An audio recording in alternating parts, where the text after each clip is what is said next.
প্রতি অনুরোধ, স্বেচ্ছাসেবকদের প্রতি অনুরোধ। আমি দফাকুল মাদারিসুল আরাবিয়ার সম্মানিত মহাসচিব আল্লামা মাহফুজুল্লাহ হাফিজাহুল্লাহকে মঞ্চে আসার জন্য অনুরোধ করছি। আমি মঞ্চে আসার জন্য অনুরোধ করছি আমাদের এবি পার্টির সম্মানিত সভাপতি এবং মঞ্জু ভাইকে মঞ্চে আসার জন্য অনুরোধ করছি। আমি ডাক্তার নুরুল ইসলাম মরহুম ভাইকে মঞ্চে আসার জন্য অনুরোধ করছি। আমাদের বাংলাদেশ জামাতে ইসলামী ঢাকা মহানগরীর দক্ষিণের সভাপতি আমাদের শফিকুল ইসলাম মাসুদ ভাইকে মঞ্চে আসার জন্য অনুরোধ করছি।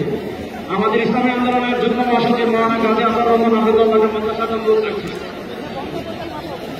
মঞ্চের ডান পাশের ভাইদেরকে অনুরোধ করবো, আপনারা ভিতরে আসার চেষ্টা করবেন না। আমরা আজকে ফিলিস্তিনের পক্ষে এখানে আসছি। ফিলিস্তিনের পক্ষে আমরা আছি না না ইনশাআল্লাহ?